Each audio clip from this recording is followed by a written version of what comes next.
You like a lonely man without me, you're not like everyone. That's he. Assalamualaikum ya guys, hari ini kita berjumpa kembali. Sebelum mengawali semuanya, saya doakan terlebih dahulu untuk semua sobat-sobat dan para hadirin di seluruh Indonesia dan di negara manapun di dunia ini. Semoga selalu dimuliakan oleh Allah, diberikan segala kemudahan dalam segala hal di dalam hidupnya, amin. Oke guys, jangan lupa untuk klik subscribe terlebih dahulu, pencet tombol loncengnya ya guys, biar kalian selalu mendapatkan pemberitahuan tentang konten-konten terbaru dari saya. Di sini kita langsung aja ya guys, saya mulai bahasan tentang senjata gaib berdasarkan keilmuan, pengalaman, dan penglihatan saya. Senjata gaib. Senjata gaib adalah bentukan energi yang tercipta dari kekuatan daya cipta rasa karsa menjadi wujud yang nyata, ditambah dengan bahan-bahan material gaib yang dibentuk oleh makhluk gaib yang memiliki kemampuan dan kekuatan power yang tinggi sekali, menjadi sebuah senjata seperti misal berbentuk pedang, keris, cundrik, tombak, panah, dan lain-lainnya.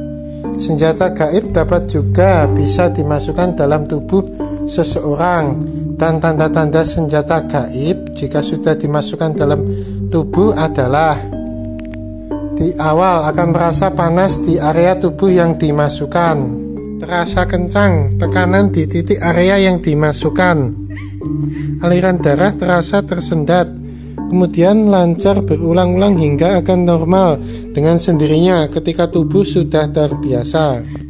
Rasa pegal, kemeng, keju di titik area tubuh tertentu. Tubuh akan terasa berlebihan, energinya tidak mudah lelah. Tubuh akan terasa panas, demam selang beberapa hari akan sembuh dengan sendirinya. Akan terasa perbedaan, seperti ada benda di dalam titik area tubuh yang dimasukkan dibandingkan dengan anggota tubuh lainnya. Dan tanda-tanda lainnya, tanda-tanda itu semua tergantung kepekaan rasa yang dimiliki orang itu sendiri, dan tentu akan berbeda satu sama lainnya. Tidak akan sama rasa yang dirasakannya ketika senjata gaib sudah berada di tubuhnya. Daya guna setiap senjata gaib berbeda-beda, dan tingkat kekuatan power levelnya pun juga berbeda-beda pula. Senjata gaib itu tidak berkodam, tapi hanya mengandung kekuatan energi yang tergantung pula dari tingkatan senjata gaib itu sendiri. Dan senjata gaib itu dimiliki oleh bangsa makhluk gaib yang memang punya kemampuan memiliki dan menggunakan senjata gaib, dan tidak semuanya bangsa gaib memiliki senjata gaib. Dan senjata gaib itu juga digunakan mereka jika sewaktu-waktu ada pertarungan gaib di alam gaib di mana mereka bertempat tinggal. Apabila senjata gaib ditarik dan diwujudkan menjadi benda nyata, tentu akan bisa berwujud jika memang ada manusia yang memang memiliki kemampuan keilmuan yang tinggi, yang benar-benar mumpuni untuk mewujudkannya. Tapi tentu di sini tidaklah mudah segampang membalikan telapak tangan Ferguson. Juga karena senjata gaib ada juga yang ditarik secara paksa. Di sini tentu akan terjadi ada konflik dengan makhluk gaib dari pemilik senjata gaib itu sendiri. Dan ada yang ditarik juga secara sukarela. Itu pun juga jarang sekali terjadi. Ada makhluk gaib yang merelakan senjata gaibnya diambil dan dimiliki, diberikan oleh manusia yang menginginkannya. Ada juga yang ditarik secara barter dengan memberikan permintaan makhluk gaib sebagai ganti dari senjata gaib yang akan diberikan pada manusia yang menariknya. Biasanya permintaannya bisa bermacam-macam. Ada yang minta hewan berupa ayam jago dengan ciri-ciri tertentu lalu disembelih di tempat penarikan. Ada juga yang meminta burung perkutut dengan ciri-ciri tertentu disembelih di tempat penarikan tentunya. Itu semua disertai dengan berbagai macam umbo rampe lainnya seperti misal kembang, menyan, candu, minyak, pisang raja, kopi, klobot, dan sesaji-sesaji lainnya. Bahkan yang paling ekstrim adalah bisa meminta nyawa dan permintaan lain-lainnya yang memang harus benar-benar dipenuhi semuanya untuk mendapatkan senjata gaib yang diinginkannya.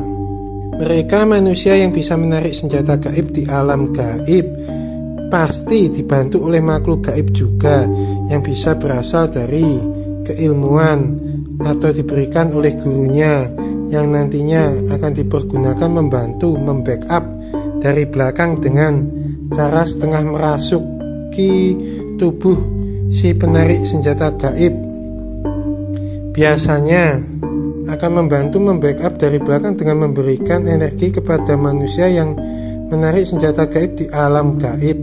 Tentu di sini ada hubungan keterkaitan yang biasanya akan membawa efek yang sangat buruk bagi manusia yang menarik senjata gaib, karena tidak ada yang gratis bagi makhluk gaib yang membantu menarik senjata gaib. Biasanya akan meminta gantinya, bisa berupa darah hewan atau darah manusia atau umbo rampe lainnya. Jika tidak diberikan, biasanya makhluk gaib itu akan menghisap saripati kehidupan dari manusia yang menarik senjata gaib itu dengan sendirinya. Dan yang paling parah, ketika mati akan ikut di alam mereka makhluk gaib yang membantu menarik senjata gaib menjadi budaknya hingga kiamat.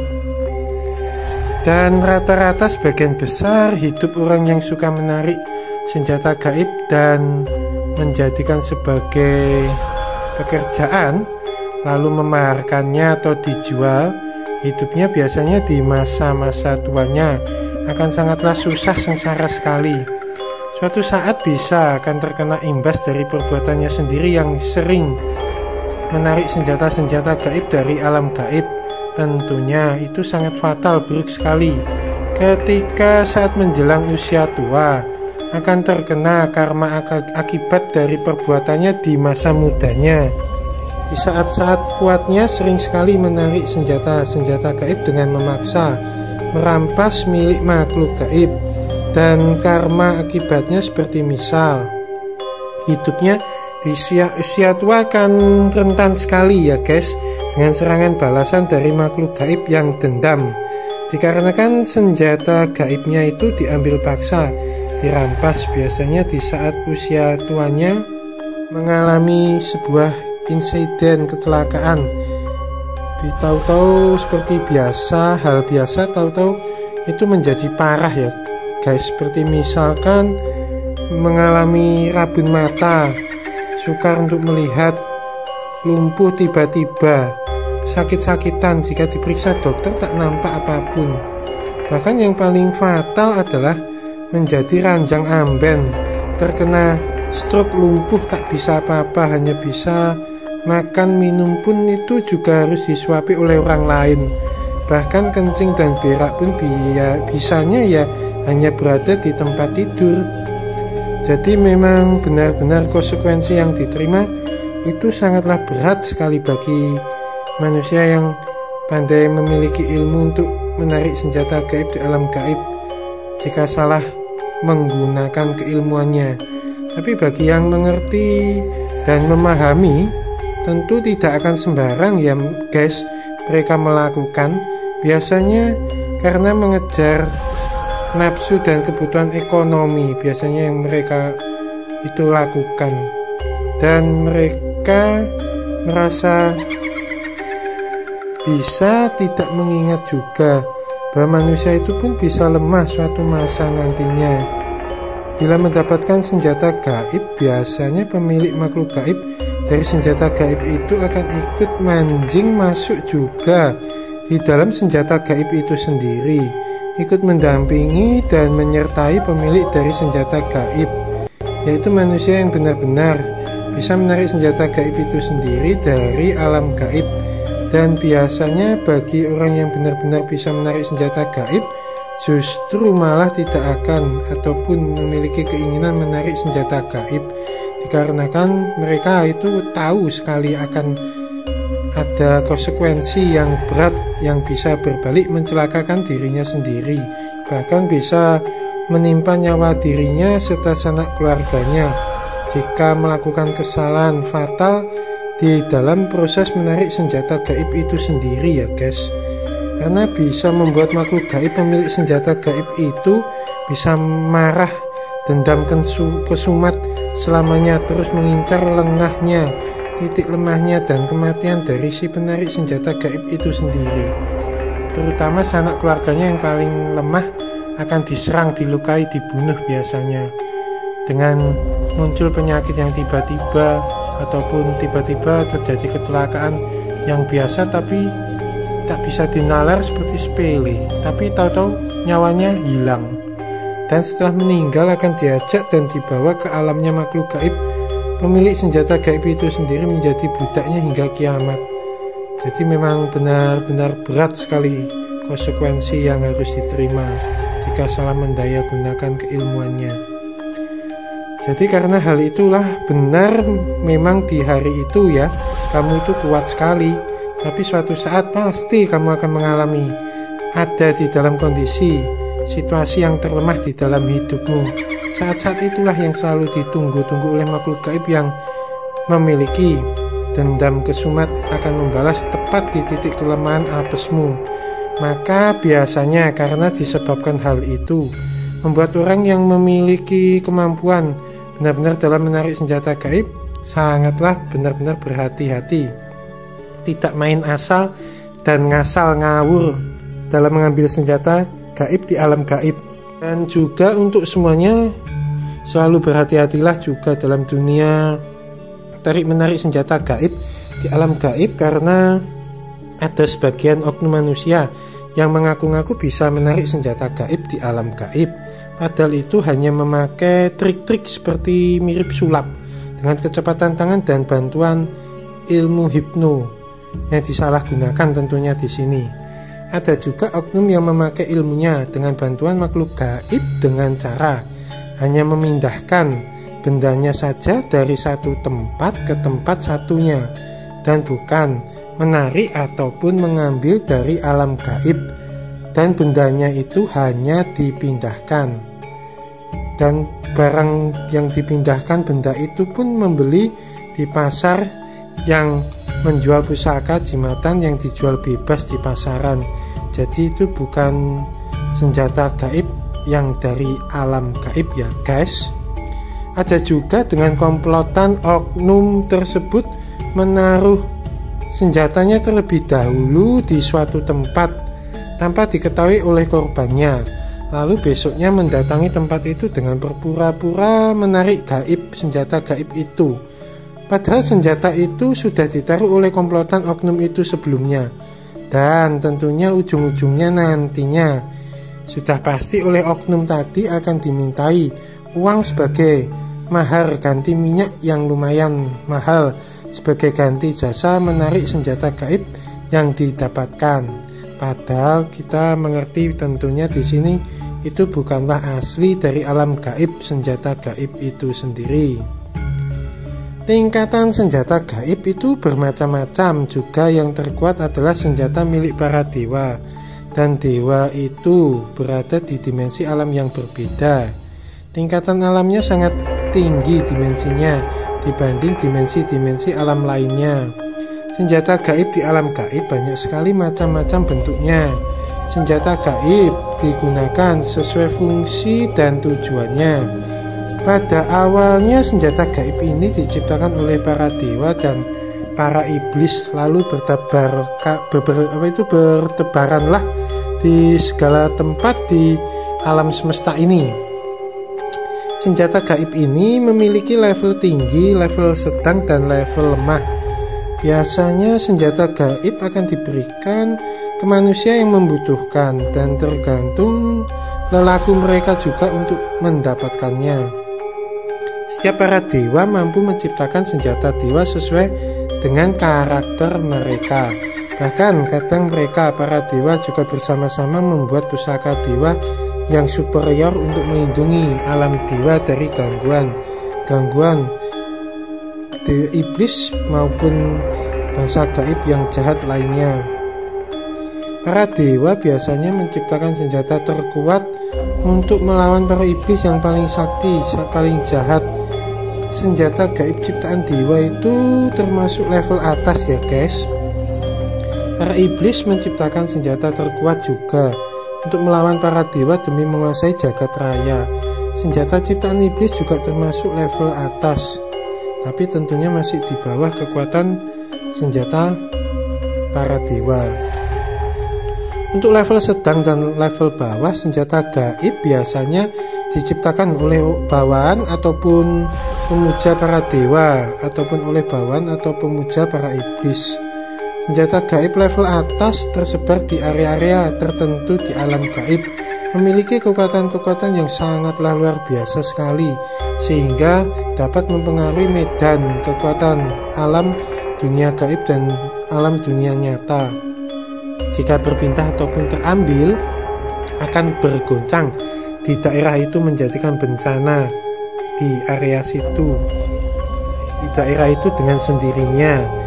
Dan senjata gaib level atas itu terjaga benar oleh para makhluk gaib suci yang kekuatannya benar-benar melebihi kekuatan di atas para ratu atau raja kerajaan gaib terkuat, dan sangatlah tidak mudah untuk mengambil ataupun memintanya dengan halus ataupun paksa.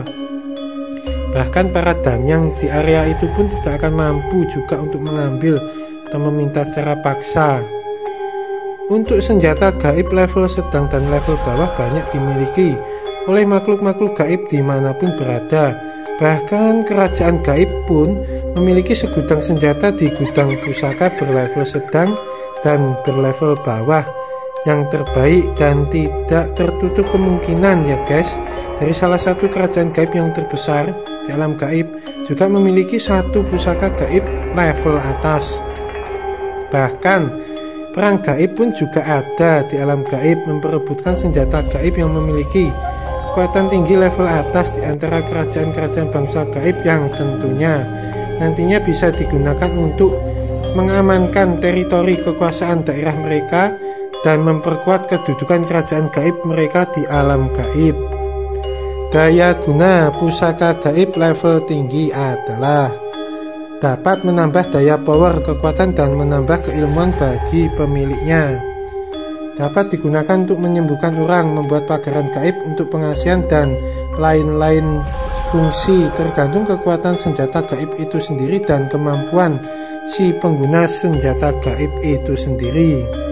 Dapat membuka portal gerbang dimensi-dimensi alam gaib lainnya yang terbuka dengan sendirinya, terkoneksi oleh sesuatu hal. Bisa dari sebuah kekuatan, sebuah pusaka gaib biasanya dimiliki makhluk gaib setingkat raja atau ratu, juga bahkan jin-jin atau siluman atau entitas-entitas gaib lainnya yang memang punya tingkatan ilmu dan kemampuan yang tinggi dalam mendayagunakan pusaka gaib itu sendiri. Diletakkan pusaka gaib dapat dijadikan segel gaib untuk mengunci makhluk gaib jahat dan dapat meredam energi negatif yang besar dari kekuatan jahat yang ada di tempat-tempat tertentu, sehingga keseimbangan di tempat itu menjadi terjamin dan stabil. Dapat menjadi tanda identitas yang menunjukkan tingkat level dan memiliki kekuatan yang besar sebagai pemilik senjata gaib itu sendiri, sesuai dengan kekuatan dari senjata gaib itu sendiri dan kemampuan pengguna senjata gaib itu sendiri. Juga dapat menjadi energi pagaran gaib memprotek, melindungi diri pemilik senjata gaib dari gangguan serangan makhluk gaib jahat sekuat apapun di tempat manapun berada. Dapat didayagunakan makhluk gaib pemilik dari senjata gaib itu sendiri untuk melakukan apapun saja sesuai dengan tingkatan keilmuan dan kekuatan yang dimiliki pemilik. Dalam hal ini manusia sebagai pemilik senjata gaib itu sendiri dapat menghancurkan makhluk gaib jahat sesuai kapasitas kekuatan yang ada di dalam senjata gaib itu sendiri. Tapi jika makhluk gaib jahat lebih tinggi dan lebih kuat power kekuatannya dari senjata gaib itu sendiri, tentunya serangan senjata gaib tidak akan berefek apapun terhadap makhluk gaib jahat itu. Jika memiliki senjata gaib dalam tubuh, tentunya seiring dengan bertambahnya kekuatan yang besar, akan semakin bertambah besar pula tanggung jawab yang ada di dalam diri. Jadi gunakanlah sebaik-baiknya, bermanfaatlah bagi siapapun saja, bagi pemilik senjata gaib. Salam senjata gaib. Demikianlah ya guys penjelasan semuanya tentang senjata gaib. Semoga bermanfaat buat semuanya, siapapun saja, tentang penjelasan senjata gaib ini. Amin. Dan jangan lupa tonton terus, kasih jempol, like dan komennya juga di bawah videonya ya guys. Selalu stay in here di channelnya Mbah Tirto Vlog yang selalu penuh dengan kejutan. Terima kasih. Assalamualaikum warahmatullahi wabarakatuh.